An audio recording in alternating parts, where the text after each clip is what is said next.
Pero hoy quisiera que revisemos varios textos. Esto es lo que se entendería como un sermón temático, no es habitual en nuestro servicio, pero vale la pena, y entonces de alguna forma vamos a convertir nuestro sermón un poco en una clase, un poco en una conferencia, un poco en un sermón, para reflexionar sobre la relación que tienen los evangélicos con la Biblia.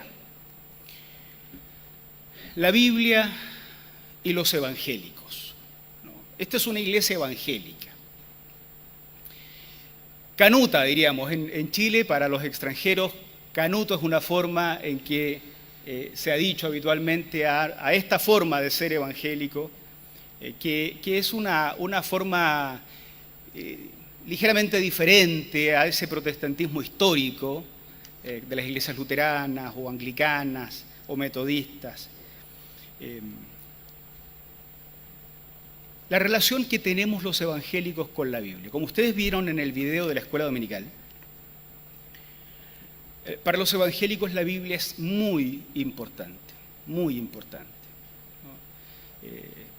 Es vital, un culto evangélico donde la palabra del Señor no se exponga. Puede tener todo muy bonito, pero ha perdido su núcleo, su centro, ¿no? Cuando el canto también desdibuja el contenido de la palabra, también se pierde el sentido, porque el canto también es palabra de Dios que confesamos. La Reforma Protestante, que celebramos hoy, como veíamos en el video que se enseñaba a los niños, y la celebración específica conmemora ese acto en que este monje católico, Martín Lutero, clava en una catedral, en las puertas de una catedral en Alemania, en Wittenberg, sus 95 proposiciones en latín para que si algún erudito pasa por fuera, se anime a ir a debatir con él acerca de estas 95 proposiciones. Ese era el objetivo. Fue un acto absolutamente académico, intelectual, valiente. Es abrir la puerta y decir quién quiere venir a debatir conmigo sobre estas 95 proposiciones. Las 95 proposiciones eran para condenarlo en la época, ¿no? Definitivamente. Se distanciaba de lo que era la forma tradicional de la Iglesia, con sede en Roma, la Iglesia Católica Romana de la época, especialmente en varios temas, ¿no? 5 grandes temas han sido como los recurrentes que uno recuerda después de 500 años. Entre las más conocidas, solo la fe nos conduce a Jesucristo. Solo la Escritura es suficiente para normar nuestra vida. Solo la gracia de Dios. Solo a Dios la gloria. Solo Cristo.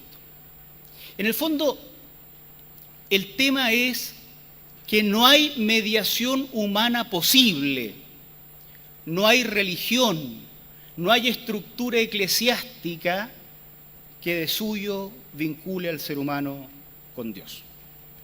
Por el contrario, cada ser humano debe vincularse con Dios, confrontarse en su realidad pecaminosa a un Dios que tiene una forma de actuar, un Dios que encontramos revelado en la Escritura.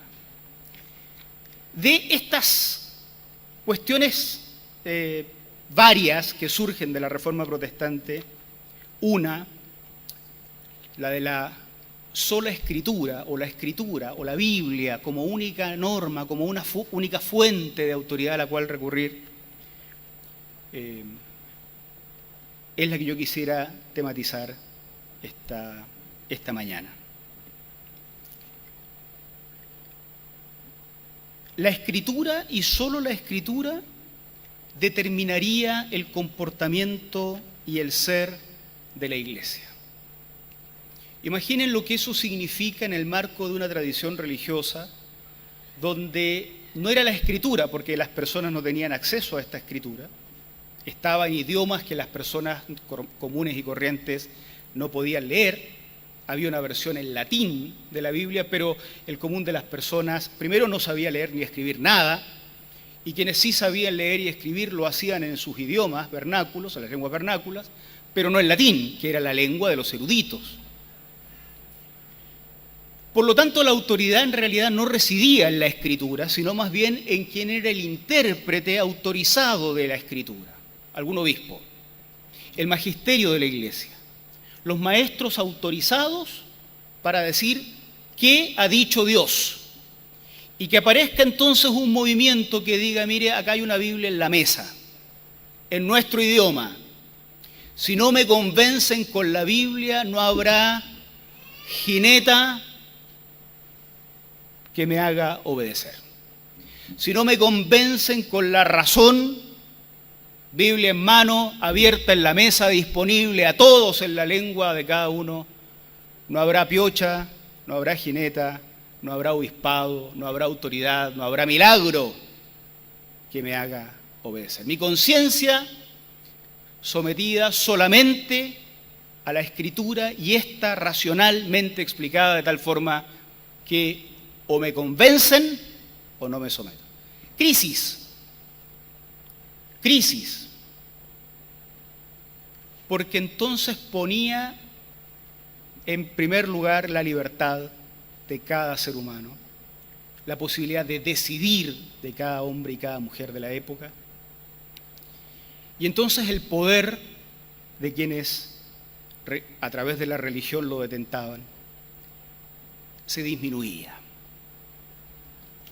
No los líderes eclesiásticos, no un magisterio, no un obispo, no un pastor, no un cuerpo colegiado de autoridades, no un rey, solo la Sagrada Escritura. Eso generó movimientos políticos y sociales enormes en Europa. Muchos de los estados-naciones que hoy existen en Europa existen sobre el fundamento de ese movimiento religioso, del protestantismo. Mucha de la ciencia que hoy consumimos surge como fruto de que ya el hombre europeo y la mujer europea de la época no debieron someter su conciencia a un obispo, sino a la propia razón, la palabra explicada racionalmente. No hubo más límites que la comprensión que pudiéramos tener de la propia Escritura. Nosotros somos los herederos de ese movimiento de reforma dentro de la Iglesia. Y no quiero plantear la reforma protestante como una de las cosas más lindas que ha pasado en la historia. Jesucristo fundó un movimiento en sus orígenes con un grupo de hombres y mujeres que lo siguieron por todos lados. Que ese grupo haya tenido divisiones a lo largo de la historia no tiene nada de feliz. No es para celebrar. Pero de una u otra forma somos también el fruto de este movimiento histórico. Y es nuestra familia. Y la familia no se elige, la familia se valora, la familia se atesora. Somos esta familia protestante y dentro del protestantismo esta familia evangélica. Y para nosotros, por eso, la Biblia es una cuestión tan valiosa. Han muerto evangélicos en todas partes del mundo por preservar hojas de la Biblia para llevar a países donde no tiene acceso. Han muerto cristianos y cristianas en todas partes del mundo para hacer que la Biblia entre en algunos países de difícil acceso, porque se considera la Biblia como importantísima para preservar esta memoria de Jesús. Pero esta cuestión de la centralidad de la Escritura en la vida de los evangélicos hoy se ha vuelto un poco problemática. Porque es más fácil decir que la Biblia es el centro y única norma de autoridad que vivirlo. Es más fácil decirlo que vivirlo. Ha habido casos en el mundo evangélico en que la meditación detenida y crítica en esos documentos que hoy forman la Biblia ha sido reemplazada por programas que las iglesias hacemos para solucionar rápidamente crisis familiares, crisis personales, crisis emocionales. Alguna cosa rápida hay que hacer para sacarnos de donde estamos y hacernos sentir un poco mejor. Y la meditación crítica y aguda de la Escritura, entonces, que requiere más tiempo y requiere también esfuerzo, se deja un poco de lado para transformarlo en un programa efectista del momento. Ha habido otros casos en que la meditación crítica en la Biblia fue reducida también a su mínima expresión, reemplazada por lecturas devocionales inmediatistas también. Lo que surja de la Biblia, lo que me salga en algún momento cuando leo, entonces eso lo hago, y eso suele reemplazar el estudio sesudo, esforzado de la Biblia y su contexto. La Biblia reducida a su mínima expresión. Ya ha habido otros casos donde el péndulo se movió en la otra dirección. No es que se le dé poco valor, sino que se le dio tanto valor que la Biblia terminó reemplazando a Jesucristo, reemplazando a Dios. Ya ni siquiera Dios era muy necesario, porque para eso teníamos la Biblia. No era muy necesario orar y humillarse ante el Señor, porque bastaba con que yo conozca algún texto bíblico para citar. Extremos que hemos vivido los evangélicos, y yo que llevo varios años como evangélico, hartos, creo haber pasado por casi todos estos. He sido culpable de casi todos estos pecados que estoy denunciando acá. El uso que la Iglesia evangélica hace de la Biblia no siempre es el más adecuado. No siempre es el más correcto. Por eso, junto con celebrar el Día de las Iglesias Protestantes y Evangélicas y conmemorar la Reforma Protestante con su énfasis en la Escritura, conviene también revisar qué ha llegado a ser para nosotros este énfasis en el valor de la Escritura. Déjenme repasar con ustedes algunos textos. No podemos hacer aquí la clase interactiva como la hacemos en la Academia Bíblica en la semana, pero a ver si intentamos algo. Y no vamos a escuchar a los que están en el Zoom. Así es que perderían la competencia si hacemos aquí competencia. Este texto, ¿lo reconocen? Le dijeron, esto es Juan 8, 4 al 5. Juan 8, 4 al 5. Le dijeron a Jesús: Maestro, a esta mujer se le ha sorprendido en el acto mismo de adulterio. En la ley, Moisés nos ordenó apedrear a tales mujeres. Si uno lo traduce al lenguaje actual, la Biblia dice que debemos apedrear a estas mujeres. ¿Qué dices tú? ¿Alguien podría decir quiénes son los que están citando la Biblia en este texto? De memoria no, es difícil, habría que leer los textos anteriores para saber con quién está hablando Jesús. ¿O alguien se anima? No le damos la oportunidad a los de Zoom porque vamos a meter en problemas a los hermanos de comunicaciones para sacarlos al aire acá. ¿Quiénes? Escribas y fariseos. Los escribas y fariseos son del liderazgo intelectual de la época. Son gente, no son sacerdotes, son laicos, digámoslo así, en lenguaje actual, pero profundos conocedores de la Sagrada Escritura, por eso la pueden citar. Moisés mandó, la Biblia dice, apedrear a tales mujeres. Ahora, cuando uno escucha que estos son escribas y fariseos, inmediatamente a uno le dan ganas de decir, deben estar mintiendo estos tipos. Entonces yo pregunto, ¿los escribas y fariseos dicen la verdad ¿realmente la Biblia dice que hay que apedrear a tales mujeres? ¿Qué dicen ustedes? Sí, ¿cierto? Ojalá nadie se vaya en este momento del sermón, porque no es que vamos a decir que hay que apedrear a tales mujeres al final del sermón, ¿no? Así que tienen que esperar hasta el final. Efectivamente, en el Levítico, la así llamada ley de Moisés, es muy claro.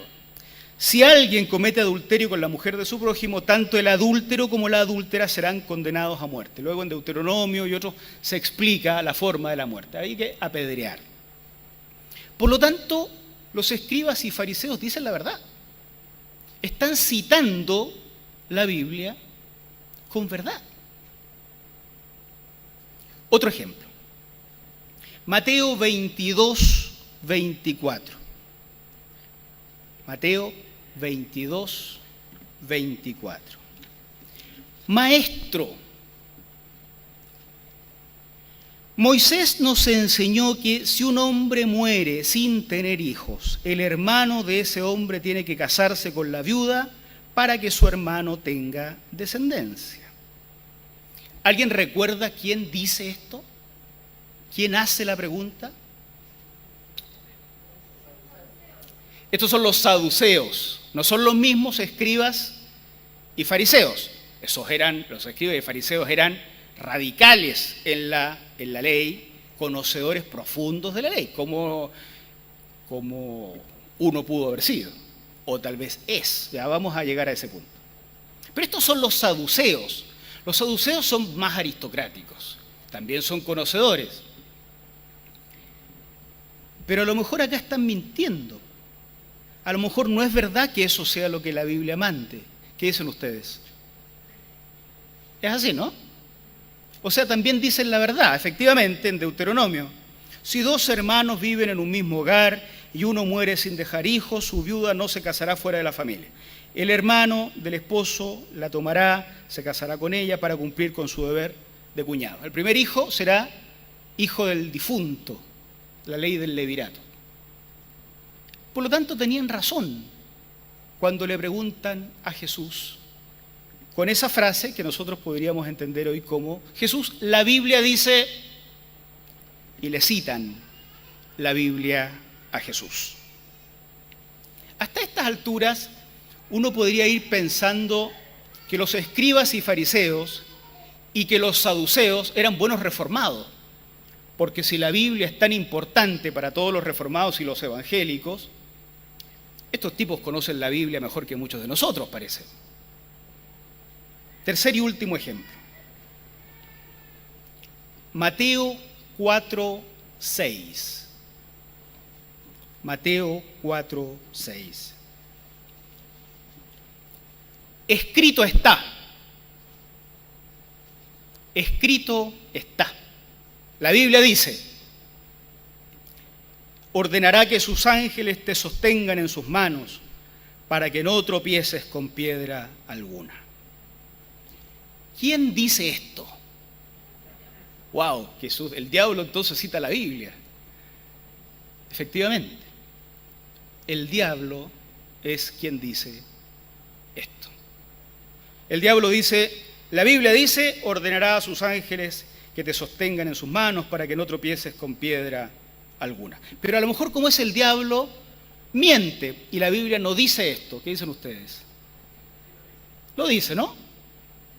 Efectivamente, en el Salmo 91 está escrito: con sus propias manos te levantarán para que no tropieces con piedra alguna. Así que el diablo también cita la Biblia conociéndola. Los escribas y fariseos también, y los saduceos también. Y a uno le están dando ganas de dejar de ser evangélico, mejor, porque si resulta que es tan fácil citar la Biblia, la cita el diablo, la citan los fariseos, la citan los saduceos y la citan los evangélicos, algo debe haber de diferencia entre ser evangélico, seguidor de Cristo, y alguno de estos personajes de la Biblia. Como se puede ver, hermanos y hermanas, apelar a la Biblia, citar la Biblia para normar el comportamiento propio o de otros, no es prerrogativa ni patrimonio de los seguidores de Jesús. Y por tanto, no puede ser de suyo característica de los evangélicos. Es decir, los evangélicos no debieran ser simplemente famosos por citar textos bíblicos, porque en ese caso no seríamos distintos a los escribas y los fariseos, a los saduceos, ni al diablo. ¿Qué pasa con Jesús? Porque Jesús es el que está interpelado en cada uno de esos textos. A él le preguntan, para probarlo, Jesús, fíjate que la Biblia dice, ¿y tú qué dices? Como para hacer que Jesús diga algo distinto a lo mejor a lo que está en la Biblia. No voy a citar todos los textos de nuevo, solo mencionar lo que Jesús va respondiendo. A los escribas y fariseos que le citan la Biblia para justificar que apedrearían a la mujer. Imagínense ustedes a los fariseos, miren, a nosotros no nos gustaría apedrear mujeres, pero la verdad es que la Biblia lo manda, ¿qué vamos a hacer? Somos gente muy fiel a la palabra. No, si no nos gusta matar personas, pero la Biblia lo dice. Jesús responde a esos, ok, el que esté libre de pecado, ¿se acuerdan? Que arroje la primera piedra. El problema es que después de ese dicho de Jesús, ¿qué hacemos con ese mandamiento? 21 siglos más tarde, yo preguntaría a cualquiera de ustedes, ¿alguno de ustedes está libre de pecado como para empezar a cumplir el mandamiento por fin?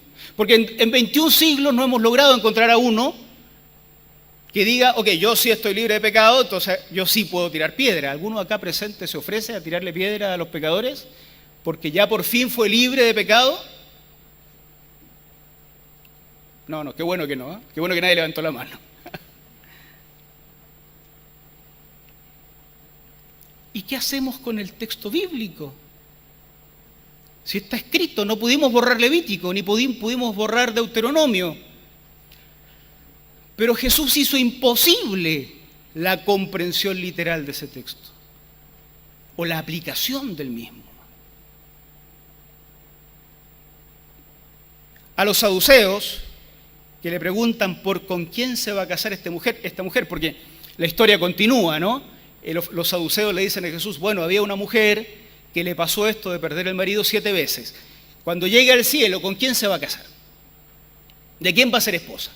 ¿Del primero o del último o de los 7? Jesús le responde a los saduceos, ustedes ignoran las Escrituras. Y uno dice, ¿cómo que ignoran las Escrituras si acaban de citarle la Escritura textualmente? O sea, ¿qué significa conocer la Escritura entonces? Si citarla textualmente es no conocerla. No sé si alguno de nosotros, yo ya confesé mi pecado, entonces puedo decir barbaridades de mí mismo, ¿no? Yo soy de los que citaba textos bíblicos y los cito todavía de memoria muchísimo porque yo crecí en la escuela dominical y aprendíamos porciones gigantescas de la Biblia. Nos daban premio por aprendernos salmos. Algunos de los que crecieron en la iglesia recordarán esos tiempos. Yo en otra iglesia, pero seguramente acá también. Así es que yo puedo citar textos bíblicos de memoria, muchos. Pero después de leer a Jesús me queda la impresión de que eso no es conocer la Escritura, porque los saduceos le citan textos y Jesús le dice, ustedes ignoran las Escrituras. Por eso andan preguntándole cera. Eso es más o menos lo que les dice. A Satanás también le responde Jesús. Los que conocen la historia recordarán que por cada cita que hace Satanás, Jesús cita otra cosa. Está escrito tal cosa y Jesús responde, sí, pero también está escrito. De esa historia uno extrae la idea de que la Escritura se puede citar tanto para hacer el bien como para hacer el mal. La Escritura se puede citar con fines divinos, pero también con fines diabólicos. como el diablo. La cuestión finalmente con el diablo era: ¿a quién adoras? Sal de acá, Satanás. No tentarás al Señor tu Dios. Por el contrario, respecto del Señor, a Él adorarás y a Él servirás. No hay cita bíblica que se pueda levantar contra ese mandato. ¿Cuál es la relación que los evangélicos tenemos con la Biblia? La sola escritura, uno de los grandes principios de la Reforma, ha generado algunos énfasis inadecuados en el mundo evangélico, hermanos y hermanas. Es frecuente encontrar formas de cristianismo evangélico donde hermanos y hermanas se confrontan en conflicto, citándose textos bíblicos al mejor estilo de los fariseos, los escribas, los saduceos y el diablo. La Biblia, palabra de Dios, puesta al servicio de conflictos personales, al interior de las familias, debates que debieran dialogarse racionalmente, terminan con el grito de uno que impone su autoridad con un texto bíblico, sometiendo violentamente a mujeres, a hijos, a hijas, a maridos. La violencia al interior de las iglesias, de pastores y pastoras respecto de hermanos y hermanas, de padres respecto de esposas, de hijos, esposos respecto de esposas, o al revés, con Biblia en mano.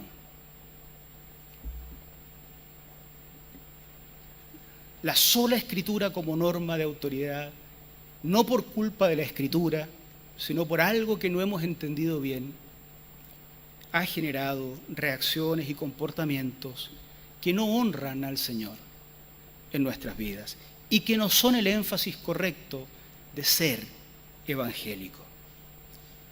Igual como en la época de los adversarios de Jesús, el libro que colecciona escritos antiguos ha terminado desplazando a Jesús.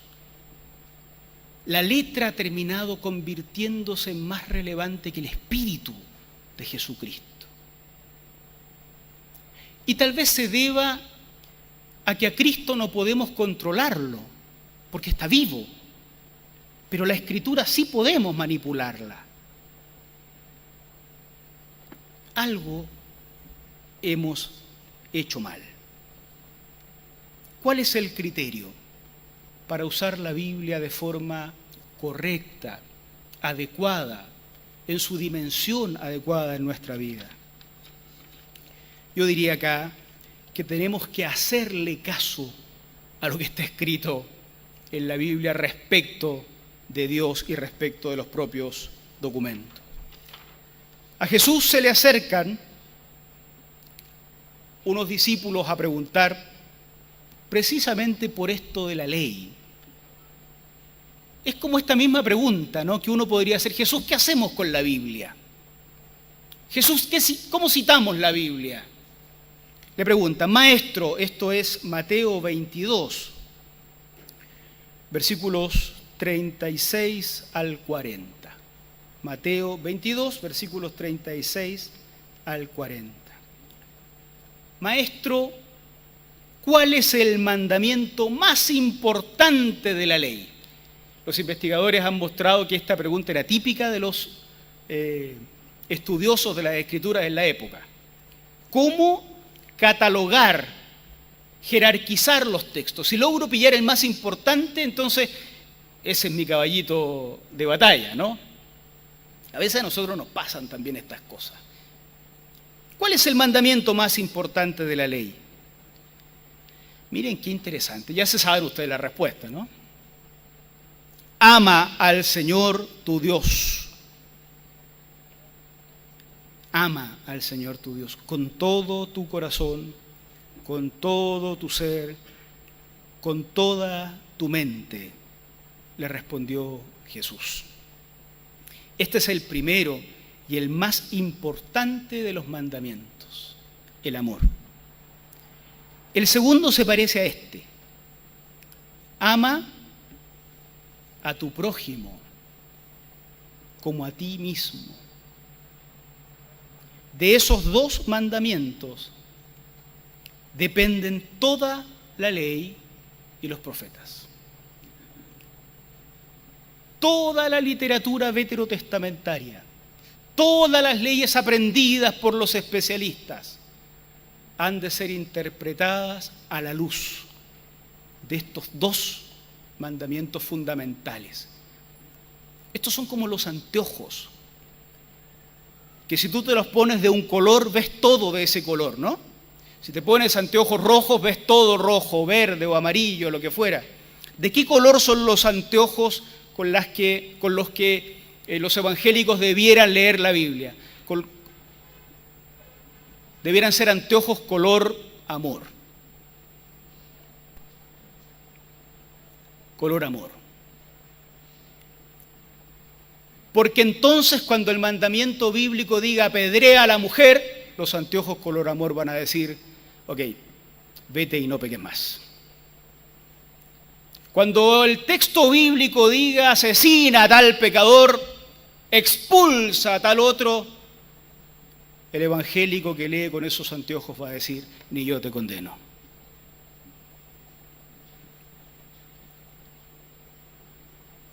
Todos los mandamientos. Algunos siglos más tarde, un obispo, un pastor importante, Agustín de Hipona, un obispo, conocido por San Agustín en algunas tradiciones, Agustín en otras tradiciones, gran padre de la Iglesia, resume a Jesús diciendo, toda la ética, todo el comportamiento cristiano puede resumirse en ama y haz lo que quieras. Si tu comportamiento surge del amor a Dios y al prójimo, no vas a incurrir en actos pecaminosos respecto de Dios ni respecto del prójimo. En el recuerdo de la Reforma y en el día de las iglesias evangélicas, hermanos y hermanas, recuperemos a Jesús, finalmente. Recuperemos el valor de la sola Escritura, pero no porque tenga un valor en sí mismo, como un objeto sagrado, como un fetiche de buena suerte, sino porque los documentos que hoy forman parte de este libro hablan, apuntan, están ahí y han sido preservados porque nos cuentan una historia valiosísima del pasado. Nos hablan de Jesús. Porque de eso se trata finalmente la fe cristiana. De que algo ocurrió en el pasado, hace 2000 años, que cambió el curso de la historia. Los documentos de la Biblia han sido preservados únicamente porque permiten preservar aquella historia y evitar que esa vieja historia que transforma a la humanidad se diluya con el tiempo y termine convertida en cualquier cosa que los evangélicos, católicos o lo que fuera quisiéramos convertirla. Recuperar la sola Escritura es recuperar no un libro mágico para ser citado como el diablo, los fariseos o los saduceos. Es recuperar los documentos que apuntan con focos gigantescos al centro de la historia, Jesucristo, cuyo mensaje puede resumirse, como él lo ha dicho, en amor a Dios y al prójimo. Por eso después andaban los discípulos preguntando, ¿y quién es el prójimo? Porque ya había que empezar a poner en práctica lo que Jesús decía. Alejémonos, le hablo a la Iglesia de Providencia, alejémonos de esas polémicas biblicistas que nos hacen parecer a todos como los fariseos y escribas de los nuevos tiempos. Esas peleas sobre si debe casarse con el hermano o no y con quién se va a casar, esas peleas de los saduceos de los siglos anteriores.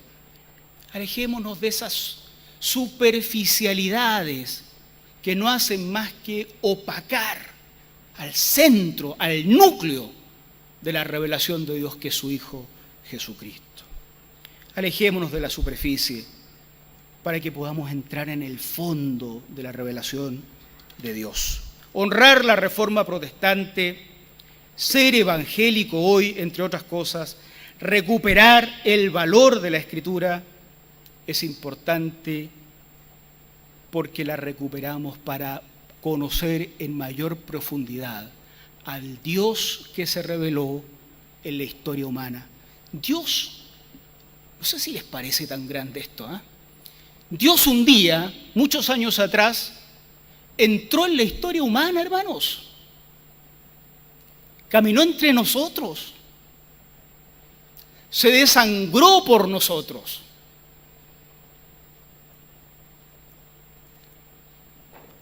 Para que no seamos nosotros los que tuviésemos que morir en una cruz por nuestros pecados, que ninguno de nosotros puede cargar adecuadamente, si no podríamos salvarnos nosotros mismos. La Biblia está ahí para hablarnos de aquello, pero no para reemplazar a Jesucristo. Esa es la invitación que hacemos en esta iglesia evangélica. Una invitación a conocer a Jesús. Para eso se planifica un sermón, un curso de academia bíblica, un canto bien cantado, los cursos de escuela dominical, los videos que hacen las profesoras y profesores esforzándose. Para eso se invierte cada peso que ofrendamos y diezmamos en esta iglesia, para que a través del estudio de la Escritura nos hagamos conocedores del Dios del cual habla la Escritura, no para diplomarnos en buenos para citar la Escritura. A esta iglesia, que tiene todas las limitaciones que ustedes pueden imaginar, esta iglesia de Providencia, de la cual me honro ser pastor. A esta iglesia, con limitaciones pero no con mezquindad en el estudio de la palabra, quiero decirles que son todos y todas bienvenidos, bienvenidas. Porque después de todo, como dice Hebreos, Dios, que muchas veces y de varias maneras habló a nuestros antepasados en otras épocas, por medios de profetas, en estos días finales nos ha hablado por medio de su Hijo. Si aquí podemos conocer más al Hijo de Dios, ha valido la pena. Cada peso invertido en el edificio, el micrófono, en el canto y en los pastores. Que el Señor tenga misericordia de nosotros en este día de la Reforma, en este día de las iglesias evangélicas, que recordamos la sola Escritura, entre otras cosas. La recordamos porque la sola Escritura nos dice que Jesucristo basta, que Jesucristo es suficiente. Por eso fue tan linda la canción que cantábamos. Jesucristo es suficiente. Vamos a orar al Señor y vamos a terminar cantando esa canción. Nuestros músicos amablemente van a repetir esta canción para que la cantemos ahora con esta otra perspectiva que nos da la palabra. Oramos, pónganse ustedes de pie, por favor, para dar gracias al Señor. Gracias, Señor Todopoderoso. Muchas gracias. Muchas gracias. Porque en las páginas de la Sagrada Escritura leemos que te has revelado en la historia humana. No nos has llevado